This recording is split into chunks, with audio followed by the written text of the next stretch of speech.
امام حسین رضی اللہ عنہ کو تو دھوکے سے بلایا گیا نا. آپ تو لڑنے تو گئے نہیں تھے. لڑنے کے لیے کون بچوں کو اور فیملی کو لے کے جاتا ہے؟ آپ کو تو باقاعدہ معزز مہمان کے طور پر بلایا گیا تھا کہ حضور آپ آئیں اور آ کر ہمیں بچائیں، ہم یزید کی بیعت نہیں کرنا چاہتے، ہم آپ کی بیعت کرنا چاہتے ہیں. اور آپ پر چونکہ اتنے خطوط آ گئے، اتنی ریکویسٹ آ گئی، کچھ لوگ کہتے نہیں جانا چاہیے تھا.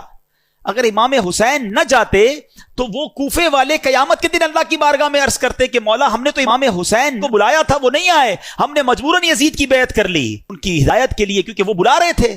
آپ جاتے اور آپ نے بہت خوبصورت پلان ترتیب دیا، خطوط آ چکے تھے، ایویڈنسز موجود تھے، مگر آپ نے کراس چیک کرنے کے لیے مسلم بن عقیل رضی اللہ عنہ کو بھیجا کہ آپ جائیے، وہاں جا کر پہلے حالات دیکھیے، پھر آپ بتائیں گے تو ہم آ جائیں گے. حضرت مسلم بن عقیل پہنچتے ہیں، سب لوگوں نے بڑا ویلکم کیا، ہزاروں لوگوں نے آپ کی بیعت کر لی، اور آپ نے خط لکھ دیا امام حسین کو کہ حضور یہاں تو ایوری تھنگ از اوکے، ہر بندہ آپ کے لیے انتظار میں ہے، آپ آئیے. انفارچونیٹلی دیکھیں کہ خط ادھر پہنچتا ہے، امام حسین ادھر روانہ ہوتے ہیں، اور ادھر کوفے والوں نے غداری کی اور وہاں حضرت مسلم بن عقیل سے دھوکہ کیا، آپ کو شہید بھی کر دیا گیا. حضرت مسلم بن عقیل کے بچوں کو بھی شہید کیا گیا، اور حضرت مسلم بن عقیل رضی اللہ عنہ آخری وقت تک کہتے رہے کہ کاش میں وہ خط نہ لکھتا. آپ ٹریول کر چکے، اور ادھر حضرت مسلم بن عقیل کو شہید کر دیا گیا. اب آپ جب کربلا کے قریب پہنچتے ہیں اور آپ کو ریزسٹ کیا جاتا ہے، آپ کو انٹرسپٹ کیا جاتا ہے جو یزیدی لشکر تھا. اب یہ لشکر 22,000 کا لشکر ہے. ایک بڑا ریلیونٹ کوسچن ہے کہ 72 لوگ ہیں جن میں بچے بھی ہیں، عورتیں بھی ہیں، ان سے لڑنے کے لیے یا ان کو گرفتار کرنے کے لیے اتنا بڑا لشکر کیوں بھیجا گیا؟ 1000-2000 آدمی بھیج دیے جاتے، کیونکہ یہ تو ویل ایکوپڈ بھی نہیں تھے، کیونکہ یہ جنگی ساز و سامان لے کر بھی نہیں گئے تھے، وہ سارے ایکوپڈ تھے، سارے جناب ساز و سامان کے ساتھ آئے تھے.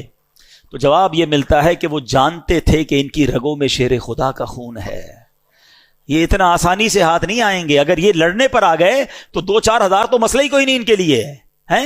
تو اس لیے خوف کے عالم میں 22,000 کا لشکر بھیجا گیا. اور اب ایک بڑا عقیدے کی بات اشارتاً عرض کر دوں گا، جو عقل مند ہیں وہ انشاءاللہ بات کو پک کر لیں گے. کربلا کے میدان میں بھی نماز ہوتی تھی. ہاں، ادھر والے بھی جو تھے نا وہ نمازی تھے، اذان بھی دیتے تھے، کلمہ بھی پڑھتے تھے، اور نماز کے وقت میں نماز بھی پڑھتے تھے. اچھا ہوتا کیا تھا؟ جب 22,000 لوگوں کی جماعت ہو رہی ہے تو امام حسین کو بھی وہاں چلے جانا چاہیے تھا. کربلا والے جو تھے، خاندان رسول والے، کہ آپ بھی سب جا کے بڑی جماعت میں پڑھ لیں. لوگ کہتے ہیں نا بڑی جماعت نہیں چھوڑنی چاہیے.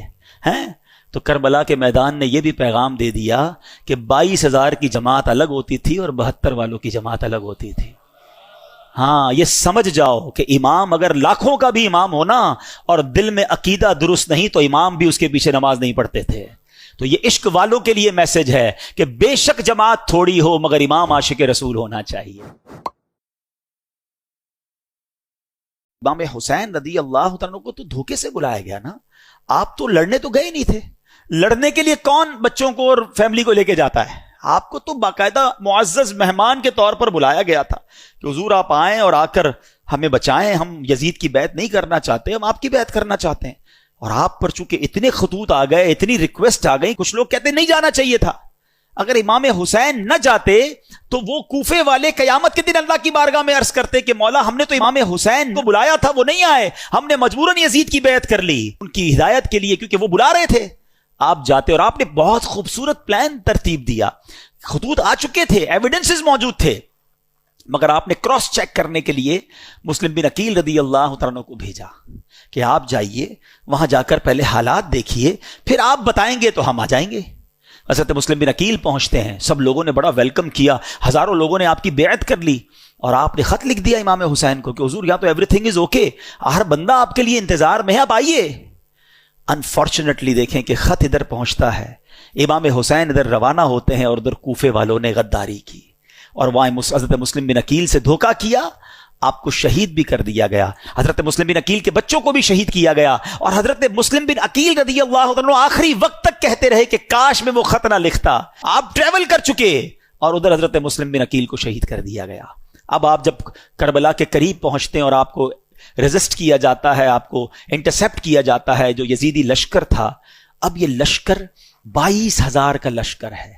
ایک بڑا ریلیونٹ کوشچن ہے کہ 72 لوگ ہیں جن میں بچے بھی ہیں، عورتیں بھی ہیں، ان سے لڑنے کے لیے یا ان کو گرفتار کرنے کے لیے اتنا بڑا لشکر کیوں بھیجا گیا؟ 1000-2000 آدمی بھیج دیے جاتے، کیونکہ یہ تو ویل ایکوپڈ بھی نہیں تھے، کیونکہ یہ جنگی ساز و سامان لے کر بھی نہیں گئے تھے، وہ سارے ایکوپڈ تھے، سارے جناب ساز و سامان کے ساتھ آئے تھے۔